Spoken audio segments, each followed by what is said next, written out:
마태복음 18장 15절에서 20절까지 말씀입니다. 제가 받들어서 읽겠습니다. 내 형제가 죄를 범하거든 가서 그 사람과만 상대하여 권고하라. 만일 들으면 내가 네 형제를 얻은 것이요, 만일 듣지 않거든 한두 사람을 데리고 가서 두세 증인의 입으로 말마다 확증하게 하라. 만일 그들의 말도 듣지 않거든 교회의 말하고 교회의 말도 듣지 않거든 이방인과 세리와 같이 여기라. 진실로 너희에게 이르노니 무엇이든지 너희가 땅에서 매면 하늘에서도 매일 것이요, 무엇이든지 땅에서 풀면 하늘에서도 풀리리라. 진실로 다시 너희에게 이르노니 너희 중에 두 사람이 땅에서 합심하여 무엇이든지 구하면 하늘에 계신 내 아버지께서 그들을 위하여 이루게 하시리라. 두세 사람이 내 이름으로 모인 곳에는 나도 그들 중에 있느니라. 아멘. 하나님 말씀입니다. 이제 오늘이 관계에 대해서 7번째 시간입니다. 다음 주까지 해서 8번으로 관계에 대한 시리즈 설교를 하려고 하는데, 우리의 삶에 어려운 것이 재정의 문제다, 또 건강의 문제다라고 이야기하지만 제일 살아서 우리 가운데 실제적으로 변화해서 우리를 고통스럽게 하는 게 관계의 문제가 아닐까. 근데 그 중에서도 오늘 우리가 읽은 본문 말씀은 어떤 면에서 도저히 해결되지 않을 것 같은 상황, 우리가 판단하기에 저 진짜 나쁜 사람이다, 변할까 싶은 사람에게 그래 끝이야, 이렇게 하면 되지, 이렇게 이야기할 때, 생각할 때 어떤 증거처럼도 여겨지는 그런 말씀. 그러니까 관계를 끊을 수도 있겠네. 처음에 내가 이야기하고 두세 명이 같이 가고 교회 이야기해서 그래도 안 되면 이방인처럼 세리처럼 내가 안 만나도 되겠네. 이런 말씀으로 사람들이 생각하기도 하는 말씀입니다. 그런데 주님께서 이런 말씀을 하신 맥락을 우리가 좀 같이 생각하고, 우리가 화해할 수 없을 것 같은 사람들과 함께 화해를 해야 한다면 하나님께로부터 지혜를 얻어서 우리가 무엇을 어떻게 해야 하는지에 대해서 함께 이 시간에 기도해보고 같이 생각해보고 싶습니다. 어떤 책을 읽다 보니까 이분이 부부 상담을 했던 이야기가 나오는데, 부부가 거의 이혼 지경까지 가게 된 겁니다. 근데 이유가 너무 심플했어요. 어떤 이유였냐면 편지 내용 때문에 그런 겁니다. 편지 내용. 7년 전에 남편이 아내한테 편지를 썼는데 그 편지 내용을 기억하고 있는데 아내가 아니라고 이야기를 하는 거예요. 그렇게 하지 않았다, 당신이 이렇게 이야기했다라고 이야기하는 거죠. 그래서 아내는 남편이 자기가 원하는 대로 왜곡시키고 있다, 사실을 막 이렇게 이야기를 하는 거예요. 남편 너무 억울했습니다. 아니 내가 그렇게 썼는데 내가 썼다는데 왜 이렇게 아내가 안 믿어주냐. 그리고 아내가 남편이 썼다고 이야기하는 내용을 거꾸로 이야기하는 걸 들어보면 자기가 쓴 내용이 분명히 아닌 거예요. 나는 그렇게 이야기했을 리가 없다, 아내가 거짓말하는 거다. 근데 이렇게 이야기할 때 편지 확인해 보면 되잖아. 그래서 편지를 보면 누구에게 맞는지 알지 않겠습니까? 그런데 불행히도 편지는 5년 전에 불에 타서 없어진 거예요. 이 불에 타서 없어진 편지로 인해서 7년이 지난 이 가정이 이 편지 하나 때문에 풍비박산이 나려고 거짓말한다 이렇게 생각하고 싸우게 되더라라는 것이죠. 그런데 우리가 어떤 사람과 그래, 이런 갈등이 있고 힘들고 있고 이해가 잘 안 되는 것을 넘어서 어찌됐건 간에 좀 편안하게 지내자, 화해를 거창하게 이야기하는 게 아니라 좀 편하게 지내자, 얼굴에도 좀 붉히지 않고 좀 같이 있을 때 밥 숟가락이라도 좀 먹을 수 있도록 좀 편했으면 좋겠다, 이런 생각을 할 때 우리가 착각하는 것 한 가지가 있어요. 뭐냐면 화해하기로 내가 결정만 하면 방법도 보일 거라고 생각하는 거예요. 근데 대부분은 우리가 화해하기로 결정하는 것과 상관없이 우리 안에서의 어떤 화해의 방법을 찾기가 정말 어렵거든요. 왜? 사람들이 다 나쁜 것과 좋은 것 가지고 싸우고 있는 게 아니거든요. 약간 조심스러운 말이기도 하지만 북한도 통일되기 원하는 거 아십니까? 북한이 통일되기 원치 않는 게 아니에요. 북한도 화해하기를 원해요. 하나 되길 원해요. 근데 그 방법대로 되면 너무 이상한 거죠. 폭력이 있고 사람들이 굶어 죽게 되고, 이건 아니다 싶은 방법으로 통일하겠다는 거잖아요. 하나 되자는 거잖아요. 우리나라도 하나 되자고 이야기해요. 당과 당이 그래 우리가 이번에 선거 때문에 하나 되자라고 이야기해요. 다 하나 되자고 이야기해요. 그런데 싸워요. 이유는 뭐냐면 그 가운데 진짜 어떤 핵심이 되는 것들을 찾지 못하기 때문이거든요. 우리가 서로가 옳다고 생각하는 일들 때문에 싸우는데, 그게 옳다고 생각하기 때문에 싸운다는 사실을 잊어버리게 되는 것 같아요.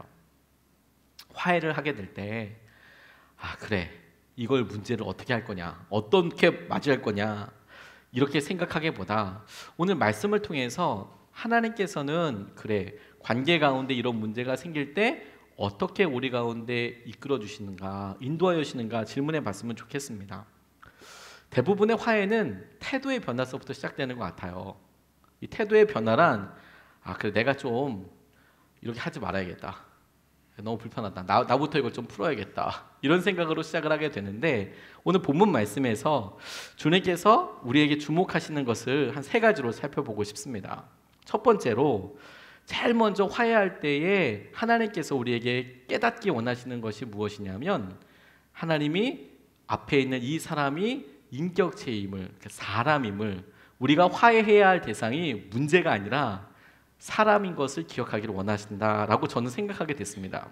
오늘 15절로 17절까지의 말씀을 보면, 내 형제가 죄를 범하거든 가서 너와 그 사람과만 상대하여 권고하라. 만일 들으면 내가 내 형제를 얻은 것이요, 만일 듣지 않거든 한두 사람을 데리고 가서 두세 증인의 입으로 말마다 확증하게 하라. 만일 그들의 말도 듣지 않거든 교회에 말하고, 교회의 말도 듣지 않거든 이방인과 세례와 같이 하라. 이렇게 이야기 나와 있습니다. 사람들은 이것을 권징의 방법이나, 혹은 내가 도저히 이렇게 악한 사람과 내가 함께할 수 없어라고 이야기할 때 그래, 이렇게 적용하면 되겠다라고 생각할지 모르겠지만, 그런데 이 말씀을 계속해서 묵상하고 읽으면서 하나님께서 제게 주목하게 하신 것은 무엇이냐면, 사람과 계속 만나게 하신다라는 거예요. 사람 대 사람으로. 이렇게 거울을 비춰보듯이 보면 확 이해가 되실 거예요. 요즘은 사람들이 교통사고 나면 사람과 사람 이야기하지 않습니다. 어떻게 하죠? 보험회사를 부릅니다. 그리고 그 보험회사가 서로 법 인격을 가지고 서로 자기 입장을 가지고 요율을 정합니다. 얼굴 붉히지 않습니다. 힘들어요. 어떤 돈이나 재정적인 어려움이 생기면 요즘 사람들은 어떻게 하냐면 재정적인 문제에 그걸 띄어서 재판을 합니다. 감정을 노출하고 싶지 않아요. 힘들어해요. 그래서 문제를 해결하기 위해서 재판을 한다든지, 화해를 하기 위해서 재판을 하진 않죠. 화해가 안 된다고 생각하니까 법으로 정해달라고 이야기를 하는 거니까. 그런데 성경은 네가 직접 가서 만나, 그리고 두셋이 함께 가, 그리고 교회에 얘기해, 이렇게 이야기하고 있는 것이, 제게는 그래 끝이 그렇게 한 다음에 안 되면 그 사람 안 만나도 돼, 이 방법을 알려주려고 하는 게 아니라, 너 이거 네가 직접 만나서 해결해야 될 문제다, 그리고 같이 만나야 될 문제다, 함께 교회가 풀어가야 될 문제다 라고 이야기하고 계시는 것이죠. 이렇게 생각하게 된 또 다른 증거가 뭐냐면, 네가 혼자 가서 그 사람의 마음을 얻게 되면 형제 하나를 얻게 될 것이다.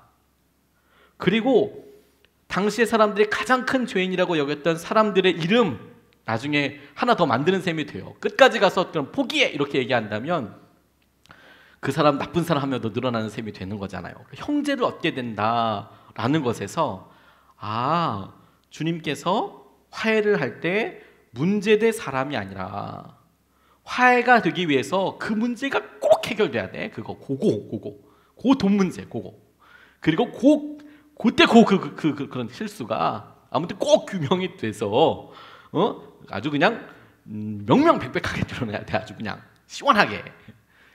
그래야지 화해가 돼. 내 마음이 풀려. 근데 그런 일은 없다는 거예요.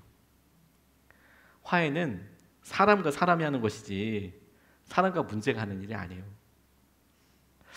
오히려 사람이 문제에 대해서 계속 천착할수록 계속 집착할수록 어려움만 켜지고 힘들죠. 아무것도 변화되는 건 없어요. 제가 말씀을 이렇게 준비하는데 이런 걸 잘 보여주는 예가 하나가 재밌는 예가 있더라고요. 어떤 여자분이 갑작스럽게 돌아가시게 된 거예요. 그래서 남편한테 어떤 일종의 유언처럼 부탁 하나 남겼습니다. 남편한테 마지막에 임종할 때 뭐라고 남겼냐면, 여보, 저 화분에 물 좀 잘 줘요. 이렇게 이야기를 한 거예요. 남자분들이 화분은 사실 거의 다 죽잖아요. 걔네들은 왜 이렇게 빨리 죽는지 모르겠어요. 선인장도 죽던데요. 뭐 아무튼 뭐 다 이렇게 죽더라고요. 이거 열심히 이렇게 키우시는 분들 보면 지금 달란트라고 싶어요. 저는 딱히 식물을 미워하진 않는데 식물이 저를 미워하는 것 같아요. 오래 살지 못하더라고요, 제 옆에. 그런데 아내가 마지막 이렇게 이야기하면서, 이 남편도 그런 느낌이었나 봅니다. 뭐 집에 뭘 하기보다는 그냥 다니는데, 아니 아내가 죽으면서 마지막 하늘나라 가면서 여보 화분에 물 좀 잘 줘요. 그러니까 물을 얼마나 잘 줬겠어요. 물을 계속 주고 뭐 이렇게 쭉 계속 주고 그랬는데 이사를 이제 가게 된 겁니다. 이사를. 근데 평소 때도 이 여자분은 굉장히 농담도 잘하고 되게 밝으셨대요. 그래서 임종을 할 때도 되게 밝게 이렇게 이야기했는데 그거 하나만큼은 그렇게 심각하게 부탁을 하니까 남편이 다른 일은 다 이렇게 넘기다가도 그 일은 그냥 좀 그래 열심히 물도 주고 그러는데 욕실에다가 그걸 놔뒀거든요. 물을 잘 주다가 이사를 가려고 이제 아내 생각도 너무 많이 나고 그러니까 이사도 가고 그러려고 이삿짐 싸다가 깜짝 놀란 거예요. 왜 놀랐냐? 조화였어요. 그게 화분이 조화였던 거예요. 조화. 마지막으로 이 여자분이 농담을 한 거예요. 농담으로 물 줘라. 그러니까 이분은 진짜로 물을 열심히 준 거예요. 그래서 이분이 왜 이렇게 잎사귀가 푸르지? 이런 생각을 계속 하셨대요. 야, 계속 푸르네. 너무 푸르다. 너무 잘 자란다. 이런 생각을 하시다가 이사 가려고 들어보니까 이게 너무 가벼운 거죠. 이게 플라스틱인 거예요. 그래서 깜짝 놀라서 온 가족이 막 이렇게 웃었다. 그 딸도 그 이야기를 이게 뭐 속았다 이런 느낌이 아니라 엄마가 마지막으로 유쾌하게 농담 한마디 이렇게 하고 돌아가신 것 같다. 이렇게 신문 글에다가 썼더라고요. 조화에다가 물을 100번 주면 조화가 잘 자라나요? 작년 12월 24일에 이곳에서 굉장히 의미 있는 행사가 있었습니다. 결혼식이 있었어요. 그리고 결혼식이 되니까 화환 분명히 보내지 말라고 했는데 꼭 화환 보내는 사람이 있어요. 그거 버리기 진짜 힘들거든요. 그래서 저희 교회에 여기 몇 달째 방치되어 있는 화환이 있었습니다. 이번에 건축물 폐기물 쌀 때 제발 좀 같이 버리려고 했다가 역시 놓고 갔어요. 실을 수가 없어서. 근데 제가 그 화환을 볼 때마다 깜짝 놀란 게 뭐냐면 얘가 아직도 독약 청청이에요. 눈도 맞고. 저는 그게 다 생화인 줄 알았거든요. 근데 거의 대부분은 조화였어요. 거의 대부분은. 그래서 아직도 그 모습 그대로 가지고 있어요. 야, 그렇구나. 그런데 여러분, 우리가 문제를 보고 이 문제를 내가 해결해서 문제 해결에 화해가 있다고 생각하는 것이 이 조화에 물 주는 거랑 똑같은 거예요. 문제는 절대 안 변하거든요. 더 망가지면 망가지지. 화해는 사람과 문제 사이에 하는 게 아닙니다. 사람의 문제 앞에 설 때는 그건 해결이라는 표현을 씁니다. 문제는 해결하는 거죠. 그건 화해하는 게 아니에요. 인격 대 인격이 화해하는 것이죠. 근데 우리가 여러분 진짜로 그러면 사람을 만났을 때 이 사람과 깨어진 것이 문제라고 생각하는 게 거기서부터 해결이 안 되는 거예요. 왜냐하면 그 문제는 계속 보는 입장이 다르거든요. 내가 이 사람은 사람으로 보는 거예요. 인격체로. 주님이 야, 어려운 일 있거든. 네가 가서 한번 만나봐. 너 형제 될 수 있어? 그 사람이랑. 말을 안 듣거든. 포기하지 마라. 야, 진짜 말 안 되네 얘. 말 지어내 이렇게 얘기하지 말고 둘 셋이 가서 말을 한번 전해봐. 그래, 만나봐라. 그래도 말을 안 들으면 교회에 같이 데려가서 만나봐라. 그렇게 이야기하시는 거라고 생각하게 됐어요. 한 번은 교통사고 난 것을 이렇게 보게 됐습니다. 교통사고가 크게 난 건 아니었고요. 좁은 골목인데 큰 차가, 좀 고급 차가 이렇게 지나가다가 좁은 길인데 거기에 찻길, 그 인도라고 봐야 될 때거든요. 근데 가끔 차가 다녔어요. 근데 다니다가 청년을 치였는지 이렇게 부딪혔는지 아무튼 서서 이야기하는 거 보니까 크게 다친 것 같지는 않았습니다. 근데 내용을 이제 가만히 듣다 보니까 어떤 내용이냐면 왜 치였냐 뭐 이런 얘기가 처음 될 거 아닙니까? 근데 듣고 싶어서 듣거나 계속 들려서 이렇게 듣게 됐거든요. 근데 좀 지나고 나니까 이제는 바뀌었어요. 이제는 분명히 이 큰 차를 몰고 계셨던 좋은 승용차를 몰고 계셨던 분이 치여서 청년이 처음에는 막 얘기하고 있었거든요. 청년이 치였거든요. 근데 이제는 아저씨가 막 버럭같이 화를 내는 거예요. 야, 너는 애비도 없냐 그러면서 막 이렇게 이런 표현을 진짜 막 쓰시면서 막 얘기하는 거예요. 이유가 뭐냐? 치였으니까 이 형제가 막 얘기를 좀 세게 한 거죠. 이런 얘기를 하니까 치였으니까 자기가 피해자라고 생각해서 말을 했고, 그런데 지나고 나니까 이젠 옳은 사람이 아무도 없어진 거예요. 미안하다고 얘기하고 싶지 않은 거예요. 이 어른도 야, 너 나이가 몇 갠데 지금 네가 그러는 거야? 그러면서 막 거기서 막 이제 뭐 거의 막 싸우는 뭐 진흙탕이 되어 버리더라고요. 문제로 계속 생활되고 그 문제에 대해서 어떻게 생각하는지 서로 교환하고 이래서는 끝이 없어요. 왜? 우리의 감정이 우리가 살아있는 인격이기 때문에 계속해서 바뀌거든요. 마음이. 똑같은 것도 정성을 다해서 마음을 다해서 얘기하면 그냥 쉽게 이렇게 들리는 경우도 있어요. 근데 이걸 한 번씩 꼬아서 한 번 꼬고 두 번 돌려서 이야기하면 이건 싸우자고 이야기하는 거거든요. 문제가 있는 게 아니라 하나님께서 예수님을 통하여 우리에게 당부하시는 게 뭐냐면 관계가 어렵다면 문제에 집중해야 할 게 아니라 그 사람이랑 해결해야 되는 거예요. 그 사람이랑. 그러면 이것을 조금 더 나아가 보면 문제가 해결되지 않는 상태에서도 화해는 가능할까요? 네. 가정이 그렇잖아요, 여러분. 부부가 같이 살 때도 큰 문제가 없다고 이야기하지만 조그만 문제 없는 가정이 어디 있습니까? 근데 그 조그마다는 게 사실 우리 마음의 느낌의 문제이지 크고 작다는 것은 사실 처음부터 없는 문제인 거거든요. 조그만 것도 도저히 못 참아서 막 사내 못 사내 하는 가정도 있고요. 큰 문제, 와 저거 어떠지 싶을 정도의 문제인데도 아무렇지도 않게 감사하는 사람들도 있어요. 그러니까 문제 자체가 아니라 문제에 어떻다기보다 인격이 먼저, 인격 대 인격으로 만나는 게 첫 번째 중요한 것이다. 주님 말씀에서 가장 먼저 배워야 될 게 상대방의 인격으로 이루어지게 된다는 거예요. 그래서 우리가 그분의 사랑 안에 거하고 우리가 계속 관계에 대해서 보면서 이거 풀 수 있는 방법이 하나님을 사랑하고 하나님께 나아가는 것이다. 하나님의 은혜를 먼저 누리는 것이다. 그래서 그 은혜로 우리가 바라보는 것이다 라고 이야기할 때 그 사람이 보여지는 눈이 문제와 함께하는 사람이 아니라 사람으로 보여져야 돼. 사람이다. 사람. 이 사람도 내가 아픔 얘기하면 똑같이 아프다. 물론 아프라고 이야기할 수도 하는 사람들이 많지만 똑같이 아프고 똑같이 인격이고 똑같이 생각이고 그렇게 이야기하는 게 너무 중요하다는 하나님께서 말씀하신다고 생각하게 됐습니다. 두 번째로 주목하게 된 말씀은 18절 19절 말씀이에요. 진실로 너희에게 이르노니 무엇이든지 너희가 땅에서 매면 하늘에서도 매일 것이요 무엇이든지 땅에서 풀면 하늘에서도 풀리리라. 진실로 다시 너희에게 이르노니 너희 중에 두 사람이 땅에서 합심하여 무엇이든지 구하면 하늘에 계신 내 아버지께서 그들을 위하여 이루게 하시리라. 이렇게 나와 있어요. 이 말씀이 바로 앞에 한 번 찾아가 두 번 찾아가 세 번 찾아가 그래도 안 되면 이방인이나 세리나 창기처럼 여겨 이렇게 얘기한 바로 다음에 나와 있는 말씀이에요. 그러니까 이상하죠. 만나지 마. 안 만나도 돼. 이렇게 결론 내린 게 아니라 그렇게 말씀해 두고 나신 다음에 너 근데 잘 들어봐. 네가 땅에서 풀면 하늘에서도 풀려. 이렇게 말씀하고 계시는 거예요. 그럼 말할 때 이게 의도가 뭘까? 어떤 분위기일까? 질문해 보게 되더라고요. 그런데 오늘 본문 말씀 바로 뒤에 나온 말씀도 굉장히 우리에게 생각거리를 많이 주는 말씀입니다.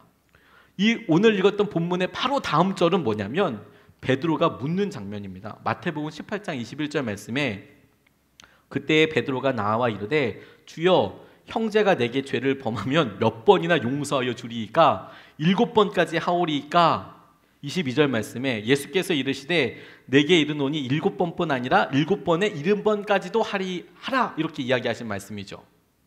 이 말씀을 떨어서 이렇게 띄워서 볼 게 아니라 앞에 너 혼자 찾아가 두세 데려가 교회에다 얘기해. 이거 서너 번이잖아요. 그렇게 용서한 셈 아닙니까? 찾아간 건 아닙니까? 그런데 그렇게 찾아갔는데 그 말 끝나자마자 베드로가 그럼 몇 번이나 용서해 줄까요? 그랬더니 야 7번 아니고 490번이야 이렇게 이야기하셨다라는 거예요. 그러니까 이 중심이 관계를 끊자라고 이야기하는 게 아닌 거구나. 주님께서 계속 이것에 대해서 화해를 위해서 서로의 태도가 중요하다라고 이야기하시는 거라고 생각하게 됐어요. 근데 그렇게 보니까 오늘 이 말씀이 이렇게 적용이 되는 겁니다. 너 땅에서 매면 하늘에서도 매요. 그런데 지금 이 상황은 내 앞에 도저히 화해할 수 없을 것 같은 자기만 알고 있는 이기적인 사람이 앞에 있는데 그 앞에 있는 사람을 두고 주님께서 뭐라고 말씀하시냐면 너 땅에서 매면 하늘에서도 매이고 네가 땅에서 풀면 하늘에서도 풀려. 얘기는 뭐냐면 네가 풀지 않고 저 사람 하늘에서 다 묶어버려 이런 얘기가 아니라는 거예요. 너 그 사람이 아무리 독하고 힘들어도 네가 이 땅에서 풀어줄 수 있고 하늘에서도 그 사람 풀어줄 수 있어. 누가요? 우리가. 그 사람을 네가 풀어줄 수 있어. 다시 말해서 우리가 그 사람을 자유하게 하는 마지막 사람이 될 수 있다는 거예요. 화에 대해서 주님께서 우리에게 주시는 인사이트, 영감이 뭐냐면 네가 바로 그 사람을 풀어줄 수 있고 자유하게 할 수 있는 그 사람이다 라고 말씀하고 계시는 것이죠.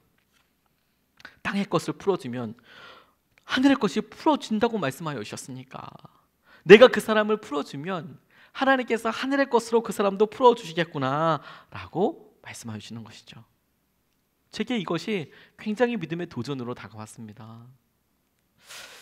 작년에 BMW 댈러스 마라톤 대회라는 대회가 있었는데 제가 그런 마라톤 기사 나올 때마다 잘 보거든요. 근데 거기에 아주 흥미진진한 사건 하나가 있었어요. 27번 번호표를 띈 챈들러 셀프라는 여성분이 뛰다가 우승 테이프를 이렇게 끊긴 끊었는데 완전히 센세이션하게 됐어요. 왜냐하면 이 사람이 결승선 한 180m 정도 앞에 두고 넘어진 거예요. 팍 넘어졌습니다. 그런데 다리가 후두루들 걸린 거예요. 왜 그랬는지 모르겠지만 42.19 뛰고 나면 몸이 별의별하게 다 변하거든요. 근데 3시간 안에 서브 3라고 3시간 밑으로 들어오면 되게 힘들어요. 그러니까 이분은 정신과 의사 선생님이었거든요. 열심히 뛰다가 한 200m 골 결점이 보이는데 그냥 주저앉아 버린 거예요. 다리에 막 경련이라서 다리가 벌벌벌 떨리고 정상적이지 않은 거죠. 근데 왜 센세이션하냐? 둘이 1등, 2등이 막 경합해서 막 들어오는데 그 경합하고 달릴 때 마지막 스퍼트 하거든요. 이 마지막 100m, 200m를 마라톤 뛰는 사람, 잘 뛰는 사람은 13초 대에 들어와요. 13초, 14초 대. 놀랍죠? 우리는 그냥 떠도 20초인데 마라톤을 잘 뛰고 마지막에 100m, 200m를 13초, 100m를 그 정도 뛰어요. 14초. 실제로 그렇게 뛰어요. 그런데 200m에서 퍽 그렇게 전력 질주했을 때 막 들어오는데 퍽 쓰러졌는데 바로 경합하고 있던 다른 여자분이 이 여자분을 일으킨 거예요. 그 자기가 뛰어오면 1등이잖아요. 근데 퍽 쓰러진 거예요. 그 뛰어가지 않고 그 사람 일으켰어요. 또 이렇게 뛰어가다가 또 다리가 이제 막 벌벌벌 떨리니까 또 주저앉았어요. 그래서 몇 번을 다시 이렇게 세웠어요. 그리고 180m를 같이 그러고 왔어요. 그리고 마지막에 결승 테이프를 끊을 때 이 2등으로 들어온 사람이 그 쓰러진 사람한테 양보했어요. 들어가라고. 그래서 굉장히 유명해졌어요. 17살짜리 여고생이었습니다. 와, 놀랍더라고요. 이게 막 다리가 경련이 일어나니까 진짜 고통스러운데 아리아나 루터먼이라는 여자애가 여성부에서 같이 2등으로 뛰었는데 자기 앞에서 딱 뛰는 이 여자분이 쓰러지니까 그러니까 이렇게 세워가지고 그걸 간 거죠. 근데 이렇게 이야기했대요. 당신은 할 수 있다. 거의 다 왔다. 일어나라. 결승선이 바로 저기 눈앞에 있다. 이걸 영어로 하고 싶었지만 하진 못했어요. 분명 영어로 얘기했을 텐데 뭐 이렇게 이야기하면서 격려하면서 이 17살짜리 여자애가 그 30살 넘은 32살이 나와 있더라고요. 챈들러 셀프라는 여자분을 이렇게 해서 1등 한 거예요. 그러니까 이 마라톤 뛰고 나니까 누가 더 유명해졌겠습니까? 1등한 여자보다도 2등한 사람이 훨씬 더 유명해진 거예요. 야, 너 어떻게 그럴 수 있니? 1등은 양보했는데 이거 달리기 뛰어본 사람은 그거 양보하는 거 진짜 쉽지 않거든요. 진짜 거품 물고 뛰어왔는데 3시간을 그 앞에서 그거 양보했다고? 그런데 제게 그렇구나. 우리가 각자의 목표를 따라서 원하는 것을 따라서 갈 수 있죠. 그런데 누가 정말 칭찬받고 주목받냐면 성공하고 1등한 사람이 아니에요. 마지막으로 풀어줄 수 있는 사람이에요. 성공은 우리의 삶에 있어서 목표는 우리가 조금 더 나은 삶이 아니라 어떤 사람이 잘 살게 되는 것을 통해서도 얼마든지 누릴 수 있어요. 화해에 있어서 하나님께서 우리에게 그걸 도전하시는 거라고 생각하게 됐어요. 네가 말이야 그렇게 힘든 사람, 아픈 사람을 자유케 할 수 있는, 도와줄 수 있는 네가 마지막 사람이야. 그렇게 제게 이야기하시는 것 같았어요. 내가 도와야 되는 거구나. 내가 함께 할 수 있는 거구나. 그리고 이런 하나님께서 그래 내가 마지막 사람이라고 하는데 구체적으로 어떻게 도와줘야 되지? 라고 생각하는데 기도하는 것이라고 이야기하신다고 붙잡게 됐어요. 왜? 둘 셋이 모이는 곳에 하나님께서 함께, 주님께서 함께 하신다고 이야기하는데 둘이 함께 기도하면 이루어진다고 말씀하셨잖아요. 무슨 기도할까요? 둘이 모여서. 지금 관계 문제 있고 화해해야 되는데 둘 셋이 모여서 뭐든지 기도한다. 지금 막 관계 때문에 너무 힘들어서 이러고 있는데 두 명, 세 명이 그 사람한테 가서 야, 너 마음 좀 바꿔라 그랬는데 안 바꿨어요. 그러면 셋이 모여서 하나님 이 사람 얼른 데려가세요. 이렇게 기도하지 않을 것 같아요. 얼른 데려가시고 뭐 성경에 나와 있는 뭐 저주 구절 다 이렇게 해가지고 하나님 뭐 이렇게 뭐 성경에 별의별 저주 구절 다 있어요. 뭐 대머리가 되게 해주시고 치질이 걸리게 해주시고 이런 게 있어요. 성경 말씀에. 와 누가 저를 위해서 요즘 그렇게 기도하나요? 지금 뭐 머리가 막 빠지고 있어서 뭐 그런 저주가 있거든요. 근데 그렇게 기도하지 않을 것 같아요. 뭐든지 다 이루어줄 거야. 둘 셋이 기도하면. 그러면 그 둘 셋이 뭘 놓고 기도하는 걸까요? 너 화해를 놓고 기도해라. 혼자 하는 거 아니고 여럿이서 이 문제에 그 사람을 편들어주고 뭐 이렇게 막 야 속이라도 시원하게 말이나 다 해봐 이거 아니고 교회에서 둘 셋이 모여서 이 관계의 문제를 놓고 관계를 놓고 그 사람을 놓고 기도해라. 그게 네가 마지막 사람이 될 수 있는, 그 사람을 일으킬 수 있는 마지막 사람이 될 수 있는 그거다라고 주님께서 도전하시는 거라고 생각하게 됐어요. 어저께 이면수 목사님 오셔서 간증하신 그런 감사 예배인데 부흥회가 되는 그런 모임을 갔어요. 6시에 시작했는데 10시 반에 끝나서 너무 당황했어요. 특세 설교해야 되는데 저는 8시에 끝날 줄 알았거든요. 근데 2시간 반을 더 하셔가지고 나 설교 길게 하면 안 되겠다 이런 생각을 했어요. 그리고 뭐 앞에 홍정년 목사님이 너무 은혜롭게 설교 잘 해주셨거든요. 그래서 7시에 딱 끝나는 거, 밥 먹고 8시에 딱 끝나는 거 보고 이제 간증하니까 한 30분 하시겠거니 2시간 30분을 하시더라고요. 그래서 제가 아이고 주님 감사합니다. 그리고 들었어요. 코에 이렇게 침 바르면서 허리 아프다 막 이러면서 들었는데 너무 은혜 많이 받았어요. 메시지가 너무 강력했거든요.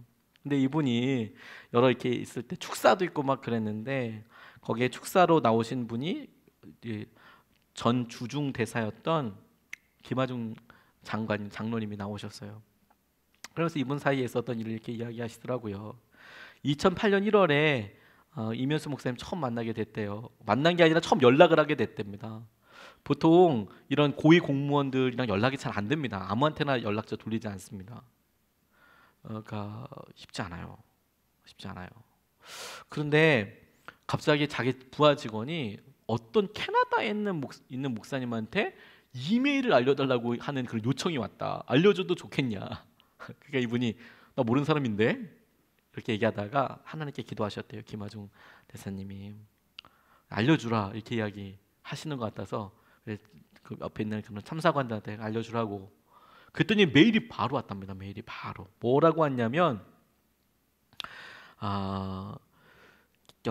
캐나다 국적의 김지열 선교사님이라는 분이 북한에 가서 사역을 하다가 2007년 하반기부터 행방불명이 되었습니다. 중국에서 적절한 방법으로 도와주셨으면 좋겠습니다. 이렇게 메일이 왔다는 거예요. 중국에서 어떻게 적절한 방법으로 북한에 있는 사람을 도와주나 이런 생각이 들겠죠. 자기는 중국 대사인데 그때 당시에 북한에 억류되어 있는데 이걸 어떻게 도와주나 싶은데 기도하셨대요. 어떻게 해야 돼요 이거 기도하는데 주님께서 그런 마음을 주셨대요. 이거 기도하면 된다. 이거 기도해야 된다. 그래서 바로 그 자리에서 읽고 기도하고 바로 메일을 보냈답니다. 하나님이 기도하랍니다. 이거 기도하라는 문제이고 기도하면 해결해 주신답니다. 그리고 메일을 보냈는데 그리고 계속 기도하셨대요. 근데 진짜 신기한 게 3개월 만에 이 김지원 선교사님이라는 이분이 석방이 된 거예요. 그때 당시만 해도 이렇게 큰일 막 이면수 목사님, 케나스 배 이런 분들이 있었던 게 아니니까 그냥 이제 석방이 된 거예요. 그리고 이게 이면수 목사님과 김하종 장로님과의 첫 번째 이제 조우였답니다. 매일. 그리고 본인이 2009년에 은퇴하셨답니다. 은퇴. 김하종 그 장로님이. 근데 은퇴한 뒤 며칠 후에 연락이 왔답니다. 캐나다에 와서 장로님 하셨던 여러 일들 기도 사역에 대해서 나눠 주십시오. 선한 목적에도 한번 오셔서 말씀 전해 주셨죠. 그래서 캐나다 그리고 이분이 안내해서 미국 전역을 돌아다니면서 같이 이제 하다 보니까 절친이 되신 거예요. 너무 친해진 거예요. 기도 제목도 다 알고 그리고 또 이분이 예의 바르게 이렇게 하니까 장로님도 뭐 너무 좋고 그래서 계속 이렇게 교제하면서 이렇게 있어서 하는데 그런데 해외에서 사역할 때 2013년쯤 되니까 이면수 목사님을 위해서 기도하는데 김하중 장로님이 마음이 불안해지더래요. 뭔가 이상하다. 그냥 불안만해지더래요. 여러 가지 불편한 상황들도 생기고 2014년 하반기 되니까 더 이상한 일들이 생기고 그리고 2015년 1월에 억류되셨대요. 근데 억류됐다는 이야기를 듣고 바로 기도하셨다면 하나님 풀어주십시오. 풀어주십시오. 그렇게 기도하려고 하는데 갑자기 너무 감사하더래요. 너무 감사하더래요. 제가 너무너무 놀랐답니다. 그리고 주님께서 이렇게 깨달아지게 하시는 것 같더라요. 하나님께서 이면수 목사님을 이 시기에 북한 땅에 있으면 이렇게 심어놓고 기도하라고 하시는 거구나. 이렇게 깨달아지더래요. 북한 땅에 심어놓고 이렇게 기도하라고. 그 이면수 목사님의 사모님과 연락이 됐답니다. 그래서 위로를 해줘야 되는 상황이잖아요. 지금 이제 갑자기 이제 나오지 못하고 계시니까 통화가 됐는데 장로님이 이야기하셨대요. 사모님 이거 슬퍼할 거 아니고 이거 너무 좋은 일이에요. 그리고 거기서 금방 나오면 안 돼요. 이렇게 이야기하시더라는 거예요. 처음에 잡히셨을 때 거기서 금방 나오면 안 됩니다. 그리고 이 간증을 하실 때 어저께 이면수 목사님의 사모님들 거기 계셨어요. 금방 나오면 안 됩니다. 이렇게 말씀을 드렸대요. 넬슨 만델라가 27년 감옥에 있었기 때문에 대통령 된 겁니다. 10년 있었으면 대통령 안 됐습니다. 이런 이야기를 하셨대요. 야, 이거 대놓고 이렇게 이야기할 수 있는 거구나. 너무 제가 이렇게 보기에도 굉장히 친하신가 보다 이런 생각이 들었어요. 조금 계시면 안 되고 한 사모님 그리고 아드님하고 이거는 이 세상에는 어느 목회자보다 북한을 가장 많이 아는 임 목사님 들어가셨으니까 이건 복인 거라고 그렇게 이야기하면서 이거 억류된 거 하나님의 뜻입니다. 기도해야 된다고 역사가 기도로 일어나야 된다고 어느 사람이 도와준다고 해도 절대로 도움을 받으면 안 된다고 이렇게 이야기를 하셨대요. 다 거절해야 한다고. 실제로 그래서 이 사모님이 다 거절하셨대요. 어느 나라에서 도와준다고 해도 다 거절하고. 근데 2년 6개월 만에 나오셨죠. 근데 이분이 그렇게 들어놓고 장면 하나를 떠올리게 하시는데 이런 이야기를 하셨습니다. 이제 고 김대중 대통령 돌아가셨죠. 의전 비서관으로 어떤 대통령이 이렇게 움직이면 옆에서 다 챙기는 사람이 있습니다. 의전 비서관은 뭐 거의 실세죠, 실세. 뭐 엄청난 힘을 갖고 있는 의전 비서관으로 평양에 같이 들어갔다는 거예요. 그러면 대통령이 자면 그 바로 건너방에서 잔답니다. 바로 부르면 뛰어갈 수 있도록 그렇게 바로 건너방에서 자는데 본인이 이 평양까지 갔는데 그냥 올 수는 없잖아요. 그래서 녹음기 가져가서 찬송가를 엄청 크게 틀어놓고 막 들어가면 성경책 다 보라고 이렇게 보고 펴놓고 갈 때마다 읽고 이제 청소하고 이런 사람도 있을 거 아닙니까? 어찌됐건 자기가 할 수 있는 거는 뭐 거기는 지금 뭐 자기가 장로로 간 건 아니니까요. 장로님으로 간 건 아니고 거기는 이제 의전 보좌관으로 갔으니까. 근데 뭐 노래는 들을 수 있으니까 책은 보는 건 자유니까. 그래서 거기다 막 이렇게 해놓은 겁니다. 그러면서 이렇게 기도했대. 하나님, 저는 지금 여기서 공식적으로 할 수 있는 게 아무것도 없습니다. 저는 지금 여기에 공무원으로 와 있고 제가 할 수 있는 거 아무것도 없고 예배도 드릴 수 없고 또 김대중 대통령이 또 이렇게 같이 예배 드릴 수 있는 상황도 아니고 하나님 이곳에서 주님이 기도하는 사람이 와서 기도하게 해주십시오. 이 땅에서 하나님 북한 땅에서 이렇게 기도하게 해주십시오. 그렇게 생각이 나더래요. 그러면서 이면수 목사님이 지금 요 기도하는 거구나. 여기 가서 공식적으로 가서 기도하는 거구나. 붙잡혀서 목사가 갔으니까 공식적으로 기도하는 거구나. 근데 저는 그런 이야기를 듣고 들으면서 설교 준비를 계속 이번 주 하면서 화에 대해서 그렇게 생각나더라고요. 북한과 우리나라가 화해하는 게 만만치 않다고 사람들 이야기하지 않습니까? 엮여져 있는 문제가 뭐 한두 가지여야죠. 이게 뭐 어떤 뭐 경제, 군사, 문화, 사회 뭐 모든 문제가 다 걸려 있어요. 뭐 어느 것 하나 우리 쪽에 문제가 있는 것 같고 그러니까 우리 쪽의 문제라는 건 우리 안에 문제가 막 있고 그쪽은 뭐 안팎으로 문제가 다 있고 막 아무튼 뭐 이걸 어떻게 풀어야 될지 몰라요. 근데 이걸 기도하는 것부터 풀어간다. 저 그렇구나. 하나님께서 어떤 일에 우리를 기도하게 하실 때 이게 우리가 그 사람을 세우고 하나님의 뜻대로 이루어가게 가시는 마지막 방법이구나. 마지막 사람이구나. 영어 표현에 the last person, the last man 이런 게 있습니다. 너 마지막 사람이야. 이런 표현이 있어요. 그게 뭐냐면 야 다른 사람이 다 유혹을 넘어가도 네가 마지막 사람이야. 너는 절대 안 넘어가. 왜 우리 이런 표현 있지 않습니까? 다른 사람은 다 그래도 걔는 절대 그거 안 해. 이 표현이 어떤 절대로 그런 일을 하지 않을 사람, 법 없이도 살 사람처럼 그런 사람을 표현하는 거거든요. 우리의 기도가 You are the last person. 기도해 줄 수 있는 그 사람을 일으켜 줄 수 있는 진짜 마지막 절대 포기하지 않고 그 사람을 일으킬 수 있는 마지막 사람이라고 하나님께서 우리에게 만나게 해주셨다라는 것을 붙잡아야 화해할 수 있다는 거예요. 내가 포기하면 끝이구나 이 사람이. 이런 영어 표현이 있더라고요. 영어가 많이 나오네요. Pray until you real pray. 네가 진짜로 기도할 때까지 기도해야 한다. 당신이 진짜로 기도할 때까지 기도해야 한다. 기도해라! 이런 표현입니다. 맞는 것 같아요. 기도하는데 진짜로 기도할 때까지 기도해라 좀. 주님이 이렇게 그 사람을 위해서 화해를 위해서 그렇게 하는 것이죠. 우리가 자꾸 화해를 생각할 때 문제 중심을 생각하니까 문제 해결, 화해 끝 이렇게 생각해요.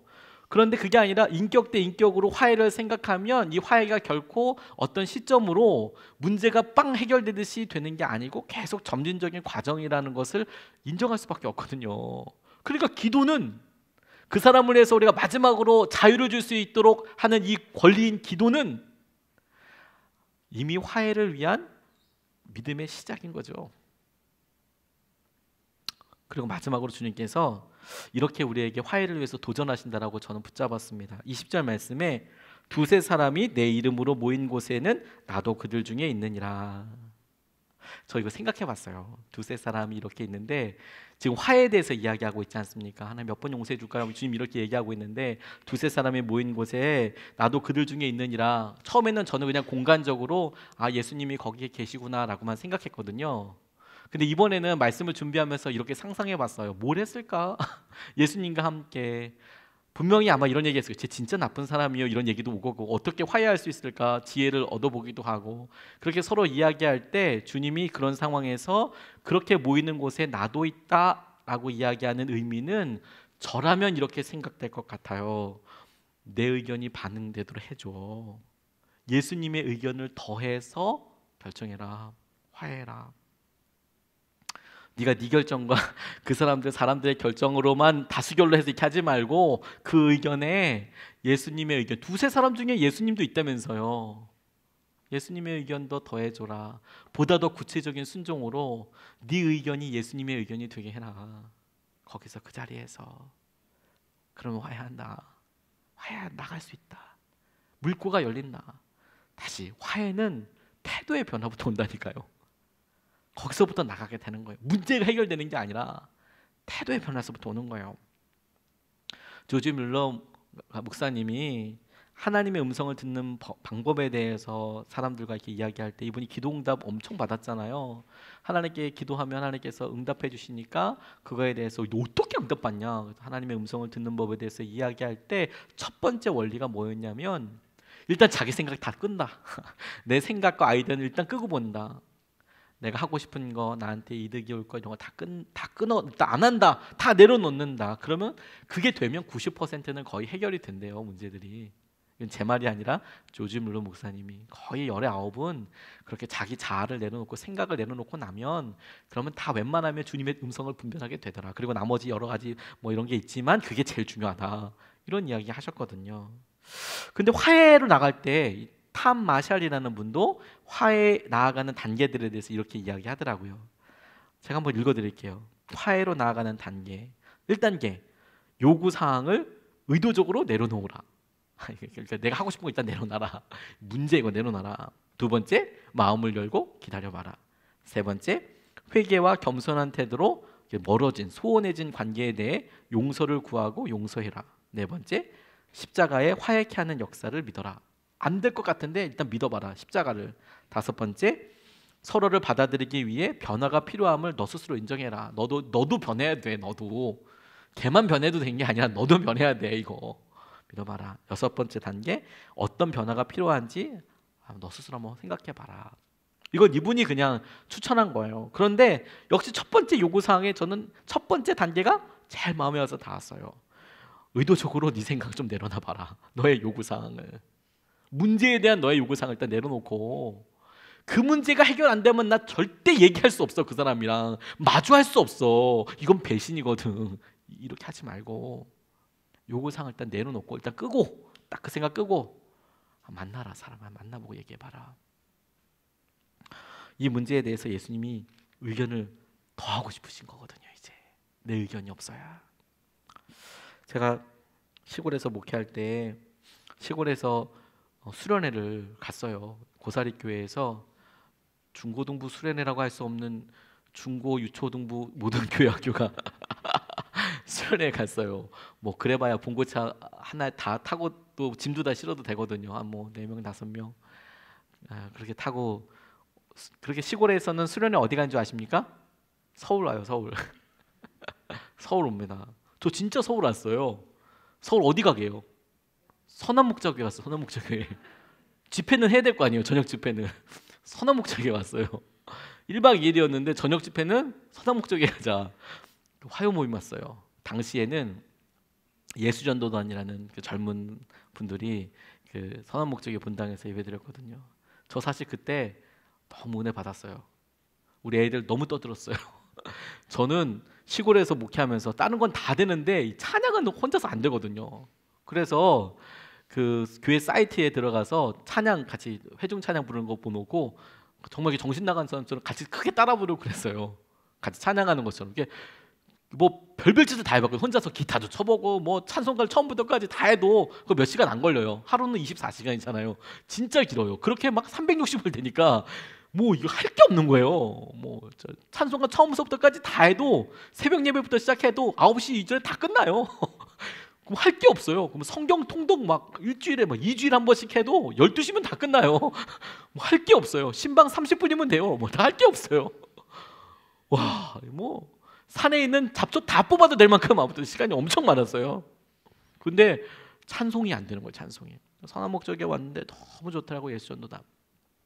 그런데 그때만 해도 선한목적에 와서 교회 와서 제가 사역하게 될 거 전혀 생각도 못했거든요. 그래서 예수전도단 너무 좋고. 그런데 이제 와서 나중에 유기성 목사님께서 참 목사님 와서 우리 같이 좀 사역합시다. 젊은이에게 좀 사역 좀 맡아주세요. 이렇게 이야기를 해주셔서 기도하고 분별하고 가야 되는 거구나. 그래서 순종해서 왔는데, 그런데 선한목자교회 여러분도 다 아실 만한 그 이야기가 제게는 제 믿음 생활에 저희 교회에 굉장히 중요한 기준이 됐습니다. 뭐냐면 처음에 예수전도단 장소 빌려주었을 때 이야기가 늘 가슴에 남아요. 예수전도단이 장소 빌려달라고 이렇게 오퍼를 했답니다. 요청을 했답니다. 근데 청년들이 뭐 가만히 부르는 게 아니라 방방방 뛰거든요. 제가 그렇게 수련회 왔을 때가 비교적 처음이었어요. 그 본당이 꽉 차지 않을 때였거든요. 그 청년들로. 나중에는 본당이 예수전도단 청년들로 꽉 찼었어요. 근데 청년 꽉 차지 않았었어요. 그냥 뭐 좀 이렇게 비어 있고 뭐 그랬거든요. 그런데 그때 이야기를 하시다 처음 어떻게 빌려주게 되었는지. 경론이 일어나죠. 왜냐면 이제 어렵게 헌금해가지고 본당을 딱 지었는데, 그런데 이 새 건물에 우리 교회 교인도 아니고 청년들이 와서 이거 뭐 다 난리치면 이거 어떡하냐, 그냥 이거 빌려줘야 되냐 말아야 되냐 이런 이야기를 해서 막 경론을 벌이다가 안 됐다고. 그런데 제일 반대하시던 분 중에 한 분이 무심결에 이렇게 얘기를 하다가 어떤 분이 이렇게 물으셨다잖아요. 예수님이라면 어떻게 하시겠냐 했더니 이분이 옹결결에 예수님이라면 쓰라고 하겠지 이렇게 이야기 대답을 하셨대요. 예수님이라면 쓰라고 하셨겠지. 근데 본인도 그렇게 이야기해놓고 깜짝 놀란 거죠. 예수님이라면 쓰게 하시겠지. 얘기해놓고 갑자기 분위기가 좀 확 모아진 거예요. 예수님이라면 쓰라고 하시겠네. 그럼 써야지 뭐. 우리가 예수님이 이끄시는 교회인데. 그 얘기 듣는데 너무 좋더라고요. 왜냐하면 그때 당시엔 제가 선한 목적의 스텝이었지만 저는 그런 논의들이 있을 때 비교적 처음에 와서 그런 은혜의 수혜자였잖아요. 그런 내용도 모르고 거기서 같이 예배하고 찬양 너무 하고 싶었는데 예수전도단 화요 모임 찬양만 처음부터 끝까지 엄청 하거든요. 계속 목 터져라 하고 제가 그때 불렀던 노래를 아직까지 기억하고 있는 노래가 있어요. 근데 유명한 노래가 아니더라고요. 전 너무 좋아서 혼자서 막 계속 불러서 전 기억하고 있는데 그 다음에는 어느 테이프에서도 발견할 수 없어요. 근데 그런 노래가 너무 좋았는데 그랬다고 하니까 예수님의 의견이 더해지는 거구나. 그게 내 의견 되면 딱 되는 거구나. 화해를 하는 데 있어서 그래, 예수님의 의견이 더해지도록 하는 것이구나. 윌리몬이라는 사람이 선교에 대해서 작정하고 신학교에 갈까? 선교사 갈까? 바로 이렇게 고민했답니다. 근데 하나님의 인도를 기다리면서 일단 시간을 보내기로 했어요. 돈은 좀 벌어야 될 것 같아서 신학교를 갈까? 그러면 사역자가 되겠죠. 그냥 대학을 졸업하고 바로 선교사로 나갈까? 하다가 버스 기사 일을 하게 됐습니다. 도심에서 버스를 운전하는 일이 이건 뭐 사역이랑 좀 거리가 멀죠. 시카고니까 대도시고 이거 뭐 미존도 종족이 있는 건 아니지 않습니까? 그리고 자기가 지금 목회를 하든 뭐 이렇게 준비를 해야 되는데 운전하는 게 뭐 돈 말고는 딱히 뭐 다른 의미도 없는 것 같고 그런데 그 스스로 여기가 예수님 계시는 곳이야 이렇게 생각하고 운전을 하기 시작했답니다. 매일 오후가 되면 한 그룹의 젊은이들이 우르르 버스를 타는데 그러면 이제 도시의 번화가로 이렇게 나가는 거예요. 그리고 이제 뭐 난리 치는 거죠. 그러면 그들 중에 꼭 하는 일이 뭐였냐면 버스에 올라타서 요금함을 슬그머니 지나치는 거예요. 돈을 안 내고 가는 거죠. 그리고 승객들을 협박하기도 하고 꾸부정하게 버스 뒤쪽으로 걸어가서 이제 눈치를 이렇게 막 팍 보낸 거죠. 한번 내보라고 한번 해봐. 나 없고 간다. 나 안 냈어. 나한테 얘기 한번 해봐. 이거 엎을 거야. 뭐 이런 느낌의 이런 그 전투력을 막 이렇게 독을 뿜는 거죠. 한번 얘기해봐라. 넌 진짜 내가 오늘 보여준다. 이런 느낌으로 매번 그렇게 하더라는 거죠. 근데 어느 날 아침에 이 운전하다 보니까 그건 아니지 않습니까? 그래서 정말 최대한 정중하게 말했답니다. 손님들 요금을 내셔야죠. 다른 분들은 다 요금을 내는데 손님들만 안 내면 불공평하잖아요. 요금 안 내면 탈 수 없어요. 이렇게 이야기했는데 이 사람들이 요금을 내는 대신에 이분을 윌리엄이라는 이분을 인사불성이 되도록 때린 거예요.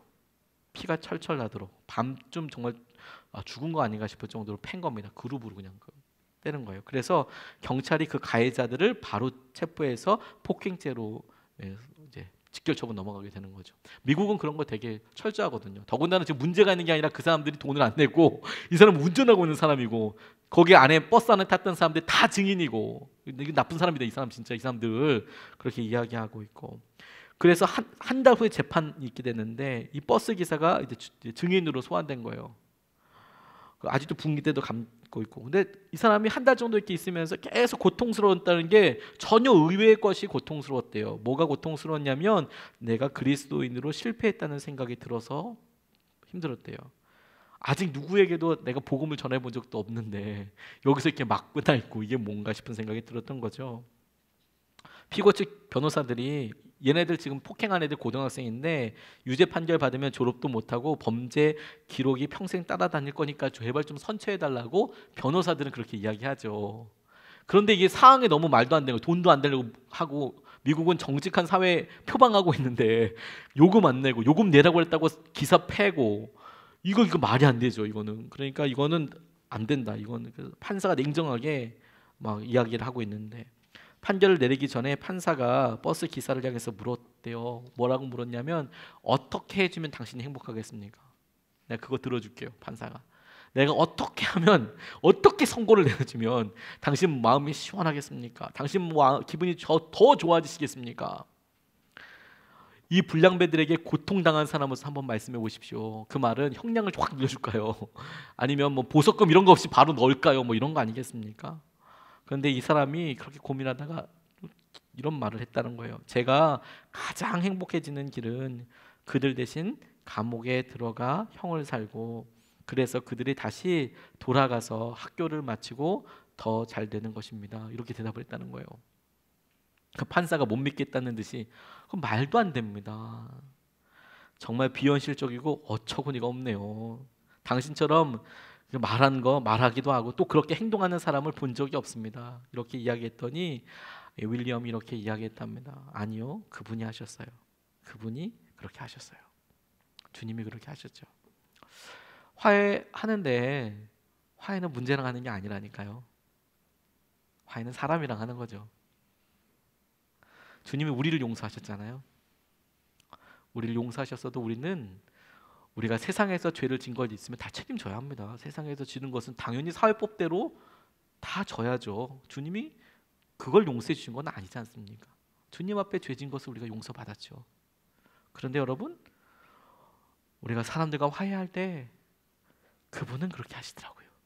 그러니까 예수님의 의견을 더하는 거예요. 더할 사람이 없으면 내가 예수님 의견대로 결정하면 돼요. 그러면 우리는 예수님께 순종한 게 되니까요. 화해는 주님께서 우리를 완전히 다스릴 때 일어나는, 그러니까 문제를 해결해서 일어나게 되는 그런 게 아니라, 문제 해결은 화해가 되었기 때문에 나타나는 결과일 뿐이고, 화해는 믿음의 사람들이 주님을 바라볼 때만 일어날 수 있는 믿음의 과정입니다. 주님이 우리에게 그거 가르쳐 주신다고 생각하게 되었습니다. 오늘 우리가 관계를 놓고 다시 한번 좀 기도할 때 주님의 그런 은혜를 놓고 좀 같이 찬송하고 기도하고 싶습니다. 주는 평화 막힌 담을 모두 허셨네 주는 평화 우리의 평화라는 이야기 노래인데요. 우리가 찬양을 이렇게 하면서 주님, 우리가 힘들고 어려운 삶 정말 많은데 주님은 우리 사이에 평화가 되셨습니다. 이미 평화의 방법이 되어 주셨습니다. 주님께서 우리 염려 다 맡기고 주님께서 돌보시는 거 우리가 고백하고 주님이 우리에게 평화 되시고 우리의 평화가 되어 주십시오. 우리의 평화가 하나님. 우리 같이 찬송하고 이 시간에 우리 말씀 붙잡고 같이 기도하겠습니다.